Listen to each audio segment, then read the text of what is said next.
여러분들 얼마나 오래 살고 싶으셔요? 나는 한 이 정도 기대 수명을 가지고 있다. 우리 피아니스트 얼마나 오래 살고 싶어? 몇 살까지? 기대 수명. 에이 지금 뭐 하는 짓이야? 60은 곱하기 2 해야 되겠다는 거지, 그치? 우리 장로님 얼마나 살고 싶으셔? 기대 수명. 83살. 그럼 앞으로 얼마 안 남았네 이제. 권사님 큰일 났다.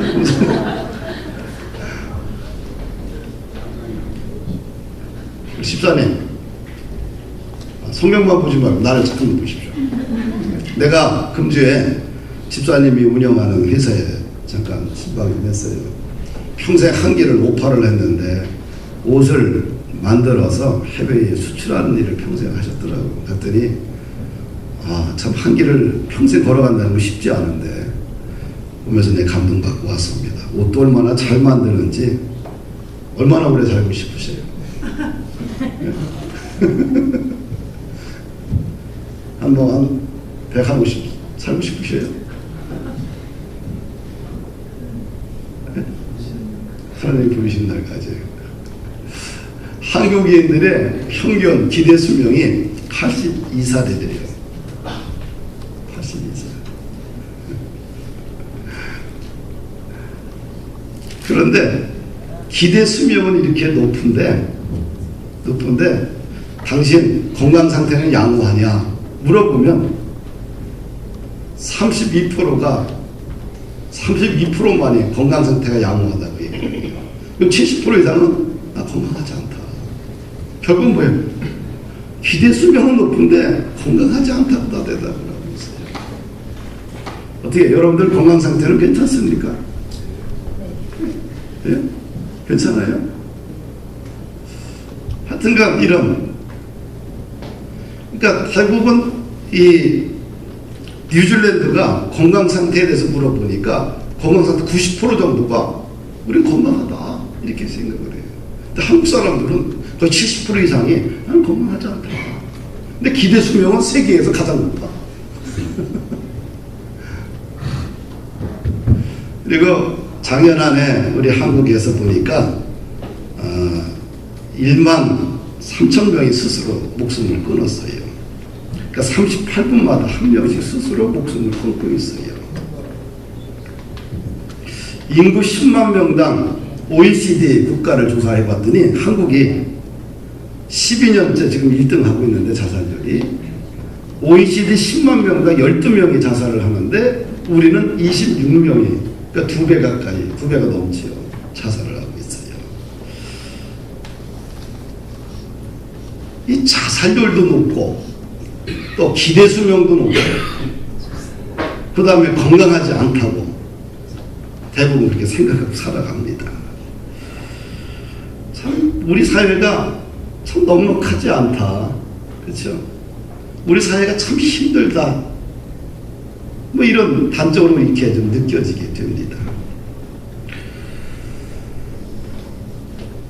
그럼 뭔가 좀 이 터널을 좀 빠져나가야 되는데 뭔가 이 터널 가운데 갇혀가지고 습하고 텁텁하고 뭔가 이 터널이 어둠의 터널을 뚫고서 뭔가 좀 밝은 빛으로 가야 되는데 터널 안에 갇힌 여기 한국 사회 분위기를 좀 보여주고 있지요. 그래서 마음과 정신과 영혼이 지쳐 살아가는 분들이 참 많습니다.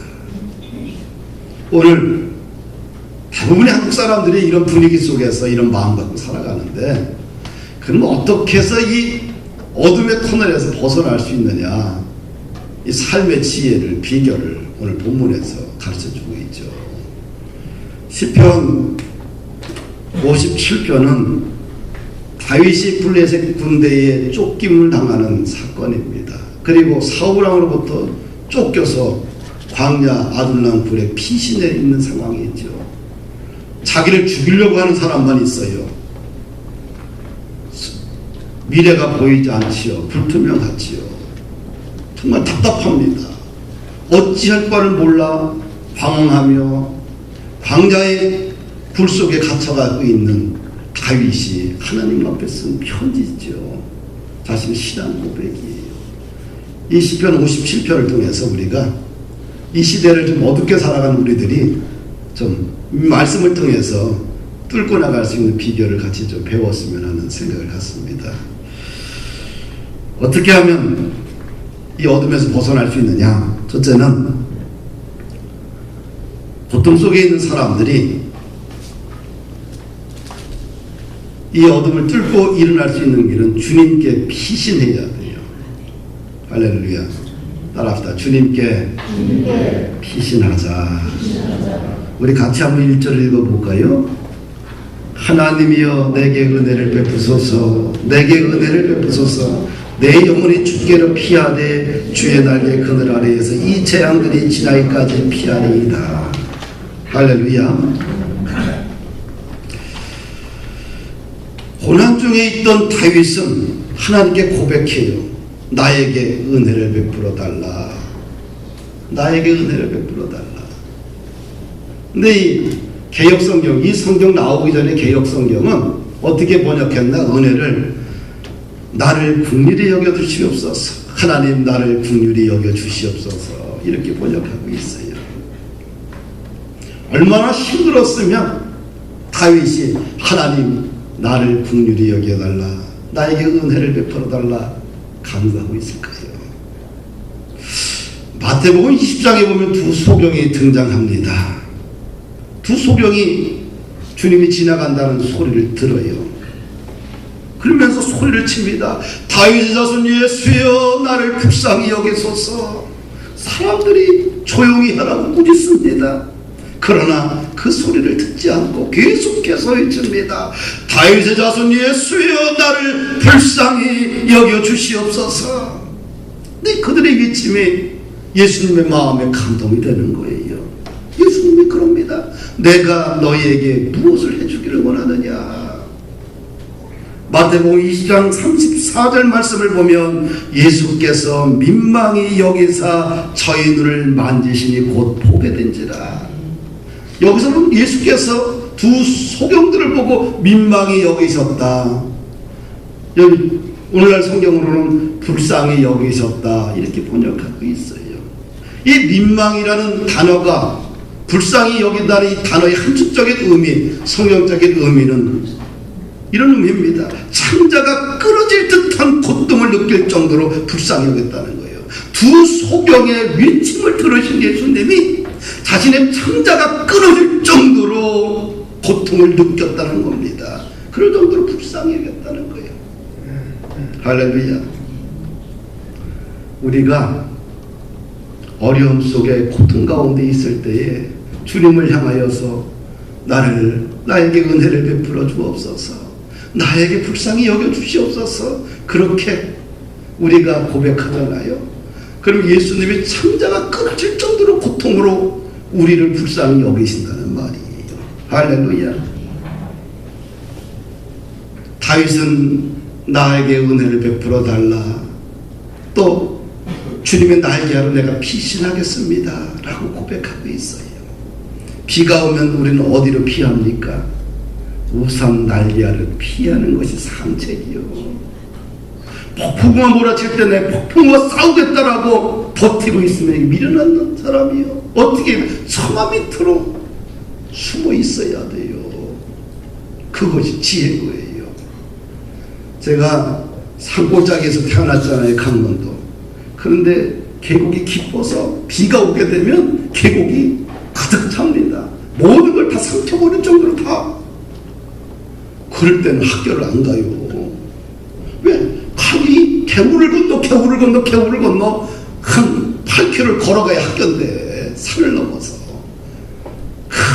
나는 학교에 대한 소명이 있고 내가 학생으로서 빠지면 안 된다. 갔다가 어떻게 돼요? 죽는 거예요. 안 가야 되는 거예요. 그래서 안 갔잖아요. 그래서 지금까지 살아있는 거예요. 피해야 되는 거예요. 할렐루야. 우리가 고난이 찾아왔을 때 어떻게 해야 되느냐? 주여 나에게 은혜를 베풀어 주옵소서. 주님의 날개 아래는 피하겠습니다. 이것이 비결입니다. 두 번째로 고난을 이겨내는 비결이 있는데 부르짖어야 돼요. 다윗이 2절에 이렇게 부르짖습니다. 함께 읽어볼까요? 내가 지존하신 하나님께 부르짖으며 곧 나를 위하여 모든 것을 이루시는 하나님께로다.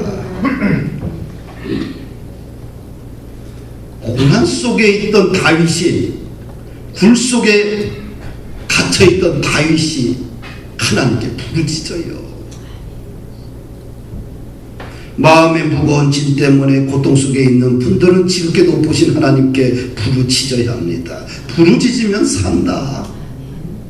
부르짖지 않으면 가슴에 멍들로 가득 차게 됩니다. 그러나 부르짖으면 용기가 생기고, 부르짖으면 믿음이 생기고, 부르짖으면 내 인생의 생명이 시작하게 됩니다.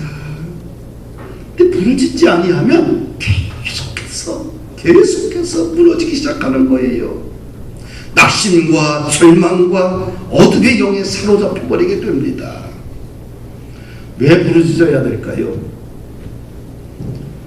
사람은 뭐로 되어 있어요? 사람은 영혼과 몸으로 구성되어 있어요. 그렇죠? 영혼은 정신계입니다. 몸은 물질계예요. 물질계 몸속에 영혼이 갇혀 있는 거죠. 담겨져 있죠. 영혼을 이야기할 때는 우리는 영적인 것, 영적인 존재, 혼적인 존재는 정신세계를 얘기를 해요. 그러면 영혼은 무엇의 영향을 받느냐? 생각의 영향을 받아요. 그래서 말씀을 깊이 묵상하게 되면 우리의 영혼에 생이 넘치는 거예요. 우리의 정신에 힘이 생기는 거예요. 고난 가운데 있을 때 이 사람 저 사람 막 다니면서 어떻게 하면 살 수 있을까 막 부르짖으면 그 사람은 죽어. 그럴 때 어떻게 해야 돼요? 말씀을 붙들고 깊이 묵상하고 생각을 하게 되면 생각에 힘이 생기는 거예요. 때로는 살면서 우리는 뭐 해야 돼요? 세상의 소리와 단절하고 말 없이 침묵 훈련도 필요해요. 끊임없이 이야기를 해야 되는 사람은 내 안에 자꾸 어떻게 돼요? 허전해져요. 때로는 내 안을 채우는 훈련을 해야 돼. 이게 뭐예요? 우리 영혼을 갖고 있기 때문에 영혼은 생각을 통해서 영향을 받아요. 그런데 우리는 또 뭐가 있어요? 몸이 있어. 몸은 물질계. 물질계는 무엇을 통해서 영향을 받느냐? 소리를 통해서 영향을 받아요. 그렇죠? 임신을 하게 되면 어떻게 해야 돼요? 좋은 음악을 듣잖아. 왜? 이 태아는 탯줄을 통해 영향을 공급받지만 예보세계와 교통하는 것은 뭐예요? 관계를 하는 것은 소리요. 좋은 음악을 듣는 거예요. 애가 뱃속에 임신했는데 무식한 남편이 소리 지른다. 애가 놀라서 팍 꾸부리고 엄마 배가 아파서 팍거려. 그렇죠? 근데 마음을 편안하게 해주고 좋은 소리를 하게 되면 애가 배 안에서 편안하게 놀아. 엄마 배도 편안해. 왜? 우리 사람은 몸을 갖고 있어요. 물질계는 반드시 소리를 통해서 영향을 받아요. 그래서 하나님께서 부르짖어 기도하라는 거예요. 고난 속에 있느냐? 부르짖어 기도하라는 거예요. 부르짖으면 산다. 부르짖는 언어가 성경적이면 살고, 부르짖은 언어가 원수마귀 사단의 종로로 타게 되면 죽는 거예요. 인생은. 할렐루야. 우리가 고난 가운데 있을 때 예수 그리스도 나의 왕이십니다. 나는 하나님의 자녀입니다. 예수님은 나를 치료하셨습니다. 예수 그리스도 나의 왕이십니다. 끊임없이 좋은 소리를 자꾸 내 안에 부르짖을 때 내가 살아나는 거예요. 그러면서 어둠의 영이 빠져가기 시작하는 겁니다. 왜 부르짖어야 하느냐? 나를 위하여 모든 것을 이루시는 하나님이 계시기 때문에. 아직은 완성된 것이 아니다. 우리의 완성은 언제요? 주님 나라에 가서 완성되는 거예요. 그렇죠? 아브라함 인생 가운데 아브라함이 뭐예요? 믿음의 조상으로 불렀는데 본인이 믿음의 조상으로서 무슨 일을 한 거 있어요? 그 당대 이루어진 게 없어요. 그렇죠? 겨우 아들 이삭 하나 낳은 것밖에 없어요. 그 후손이 돼서 결국은 큰 민족을 이뤘어요. 아브라함이 주신 하나님의 비전은 어떻게 돼요? 세상 모든 민족이 너를 통해서 복을 받고 세상 모든 민족이 너의 허리를 통하여서 왕이 나오는데, 열왕이 나오는데 아브라함이 자식 하나밖에 낳지 않았어요. 사랑하는 여러분들, 우리 인생이라는 것은 주님이 부르시는 그날까지 계속 이어져 가는 거예요. 나를 향한 하나님의 구체적인 계획은 아직 완성된 것이 아니다. 아직 끝나지 않았다. 왜 사람들이 극단적으로 생각을 합니까? 내 인생은 희망이 없다, 끝났다고 생각하니까 그래요. 따라합시다. 내 인생은 아직 끝나지 않았다. 나를 향한 하나님의 축복은 아직 끝나지 않은 거예요. 할렐루야. 왜 부르짖어 기도해야 되느냐? 3절을 한번 보게 되면 그가 하늘에서 보내사 나를 삼키려는 자의 비방에서 나를 구원하실지라 하나님이 그의 인자와 진리를 보내시리로다. 왜 우리가 부르짖어 기도해야 되느냐? 나를 죽이려는 사람들로부터 하나님이 나를 구원하기 때문에 그래요. 할렐루야. 나를 죽이려는 사람이 그렇게 많아. 어떻게 해야 되겠어? 무엇을 방어해야 되겠어? 만왕의 왕이신 예수님 앞에 기도해야죠. 그분이 막아주시고 나를 구원하기 때문에 그렇습니다. 애굽의 무시무시한 말발굽 아래 있었던 이스라엘 백성들이 혼비백산합니다. 앞에는 홍해가 가로막고 있지요. 죽음이 앞에 기다립니다. 그럴 때 어떻게 했어요? 모세가 하나님 앞에 부르짖어 기도할 때에 홍해가 갈라지고 이스라엘 백성들은 기적같이 홍해를 건너고 애굽의 모든 병사와 말들은 다 물에 수장된 것을 봅니다. 사막에서 목에 물이 없어서 죽을 지경인데 그 지경 속에 있을 때에 반석을 향하여서 명령할 때 반석에서 생수가 나왔어요. 그겁니까? 다니엘과 세 친구들이 풀무불에 들어갑니다. 그런데 들어가면 그럼 다 죽어야 되는데 다 죽지 않고 머리와 옷이 하나도 걸리지 않고 살아있는 채로 나왔어요. 다니엘이 모함을 받아서 사자굴에 던져집니다. 그런데 사자 입을 갖다가 하나님께서 막아버려갖고 살아서 나옵니다. 할렐루야. 왜 부르짖어 기도해야 되느냐? 나를 죽이려는 원수들이 너무 많아. 원수막의 사단이 다 나를 죽이려고 해. 그럴 때 나를 보호하고 나를 구원해 주자는 오직 하나님 예수 그리스도밖에 없기 때문에 그렇습니다. 할렐루야. 다윗은 원수 앞에서 오히려 주님을 찬양합니다. 5절을 함께 읽습니다. 하나님이여 주는 하늘 위에 높이 들리시며 주의 영광이 온 세계 위에 높아지기를 원하나이다. 우리가 이 고난 가운데 있을 때에 단순 어떻게 돼요? 오히려 주님을 원수 앞에서 찬양하는 것을 봅니다. 이 고난 속에서 우리의 언어가 믿음의 언어로 빚어져야 돼요. 오히려 힘들고 어려운 여건 속에서 하나님의 나라와 의를 선포해야 됩니다. 오히려 고난 속에서 비전을 외치고 고난 속에서 하나님의 나라를 외칠 때에 그 삶이 연그러져 가고 삶이 아름답게 만들어져 가는 것을 봅니다. 우리가 6절을 한 번 더 읽읍시다. 왜 부르짖어야 하는가?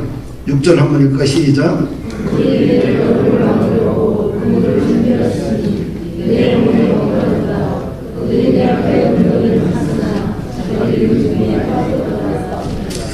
왜 우리가 부르짖어 기도해야 되느냐? 고난 앞에서 원수를 이기기 때문에 그렇습니다.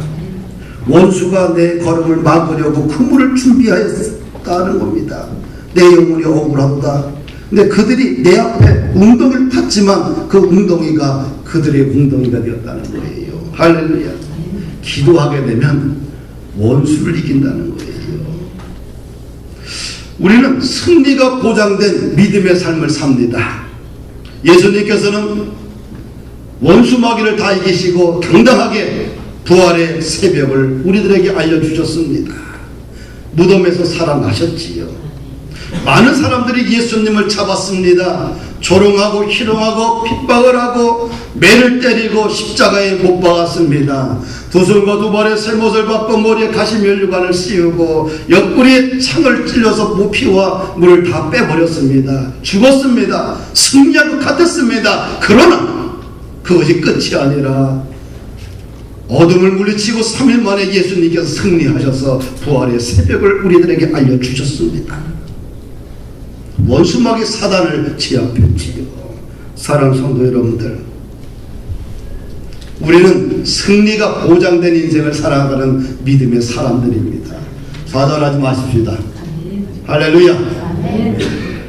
마지막 세 번째, 고난을 이길 수 있는 비결이 있는데 마음을 정해야 됩니다. 따라합시다. 마음을 정하고 살자. 우리 7절 말씀 한 번 더 읽어볼까요? 시작.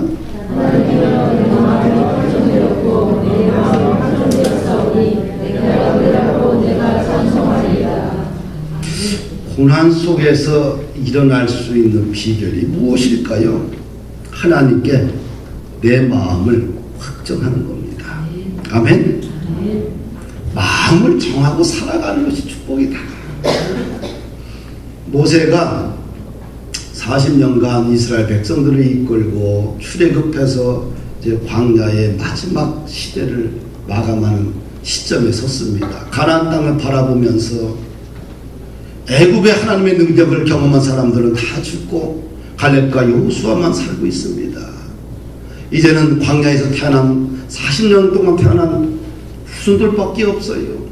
그들에게 마지막 가나안 땅을 건너가기 전에 마지막 모세가 한 말은 간단합니다. 하나님께 마음을 두고 살라는 거예요.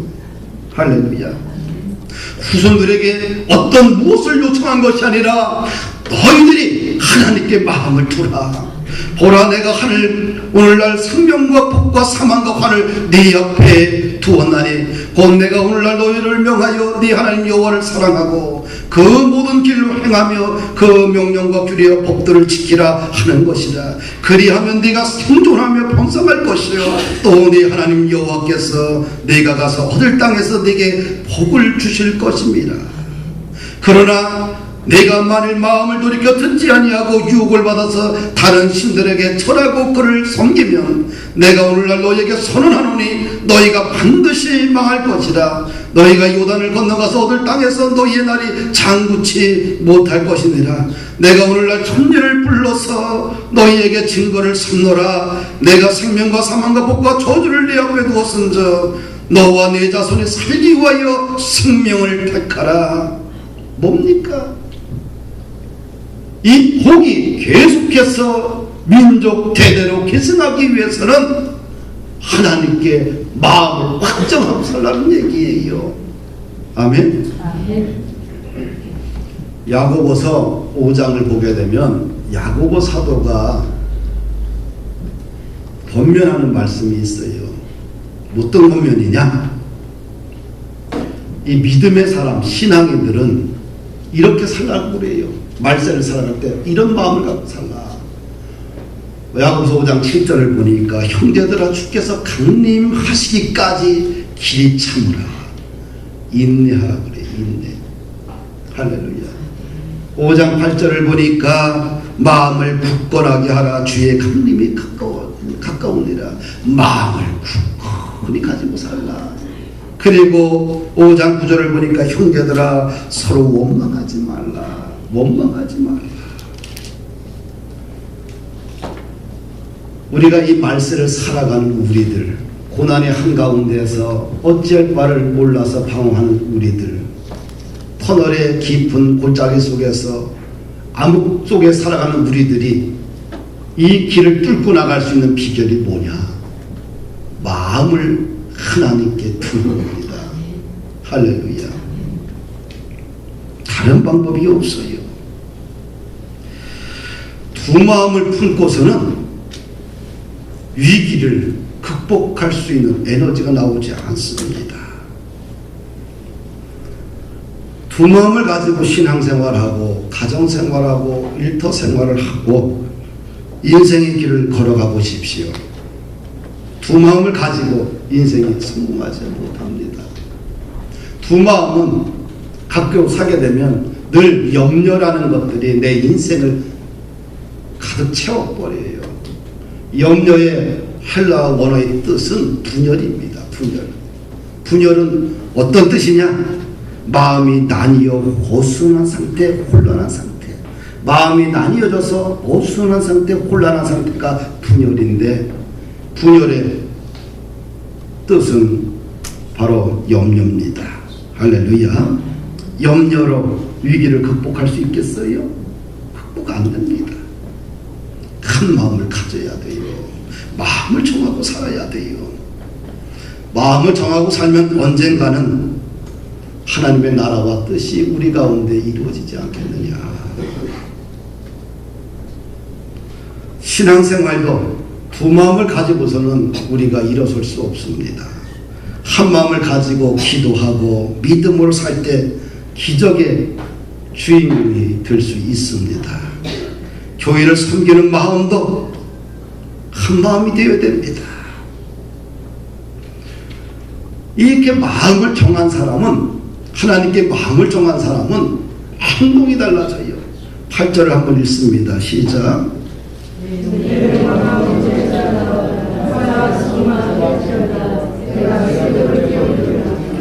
다윗이 마음을 정하고 나니까 어떻게 돼요? 그가 어떻게 행동을 해요? 새벽을 깨우리로다. 뭐가 마음을 정하고 사니까 어떻게 돼요? 행동이 달라지잖아요. 마음을 정한 사람은 행동이, 목표가 생기기 시작하는 거예요. 그래서 마음을 정한 사람은 보게 되면 일찍 일어납니다.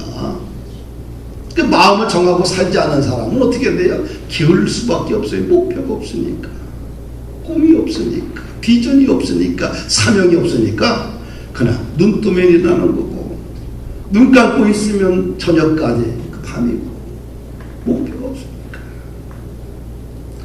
마음을 정한 사람들은 자신의 인생의 목표와 비전을 가지고 있기 때문에 반드시 거기는 행동이 나와요. 젊은이들이 일찍 일어나서 공부합니다. 어저께 이희승 집사님과 얘기 좀 나눴어요. 자기가 이제 고려대학을 다니다가 그 다음에 이제 공무원 시험 봐가지고 이제 정부 부처에서 평생 있다가 퇴직을 했는데 50대니까 그때 컴퓨터가 막 나오기 시작하는 거예요. 다 손으로 하다가. 그러면서 쓸모없는 퇴물이 돼가는 거예요. 장관이 불러도 자기를 부르는 게 아니라 젊은 50대 쓴 사람을 부르고 영어가 안 되니까 또 그러면서 참 뭔가 장관이 부르면 내가 가서 해야 되는데 안 부르는 거지요. 왜? 영어가 안 되니까. 그러면서 참 마음이 속상했다고. 젊은 친구들이 50대에서 쭉쭉 들어오는데 자기는 어떻게 돼요? 영어를 그렇게 중요하게 생각하지 않다 보니까 세월이 영어가 이제 보편화되고 외국에서 사신이 오고 영어로 하니까 낄 자리가 없는 거예요. 그러면서 마음이 많이 힘들었다. 그래서 그런지 하여튼 뭐든지 열심히 배워요. 어르신이. 여러분들, 젊은이들 해야 돼요. 마음을 정하게 되면 신앙의 모습도 달라져요. 할렐루야. 마음을 정한 사람은 시간 관리를 철저하게 합니다. 내가 하나님의 이름으로 한번 좀 복을 받자, 이런 마음을 정하게 되면 신앙의 모습이 달라지겠죠. 하나님, 내가 하나님의 이름으로 한번 좀 복을 좀 받자, 내 인생을 한번 좀 뒤집어 놓고 보자, 한번 내 인생을 세워보자, 내 가정을 세워보자, 믿음을 한번 세워보자. 그러면 거기에 대한 행동이 나와요. 기도하는 모습이 다르고요, 말씀을 대하는 자세가 틀리고, 예배드리는 모습 자체가 틀려요. 봉사의 모습도 차원이 틀리고, 하나님 앞에 물질을 드리는 모습의 차원도 다릅니다. 그런데 욕심이 없잖아요. 그럼 될 대로 되라는 거죠. 그냥 한 시간 때우는 거죠. 마음을 정하고 내가 하나님의 이름으로 반드시 복을 받아야 되겠다. 내가 하나님의 이름으로 내 가정과 내 일터와 내 인생을 반드시 채워야 되겠다. 마음을 정한 사람들은 삶의 스케줄이 달라요. 할렐루야. 왜 그럴까요? 지혜와 총명과 지식과 부귀와 물질이 누구로부터 오느냐? 하나님으로부터 온다는 말씀을 믿기 때문에 그렇습니다. 할렐루야. 사랑하는 우리 성도 여러분들, 말씀을 정리합니다. 고난 가운데 우리는 같은 배를 타고 가고 있죠. 고난의 깊이가 서로 다르지만 그 사람에게는 그 고난이 땅끝일 수 있어요. 그 고난 가지고 뭘 그러냐, 그 별것도 아닌데, 근데 그 사람에게는 그것이 땅끝일 수 있어. 그 고난을 이길 수 있는 힘이 어디에 있을까? 주님께 피해야 됩니다. 그것이 지혜예요. 두 번째는 부르짖어야 돼. 세 번째는 마음을 정하고 살면 돼요. 할렐루야. 그리하여 여러분들 인생 가운데 하나님의 나라가 꽃피우는 거룩한 은혜가 있기를 주의 이름으로 축복합니다.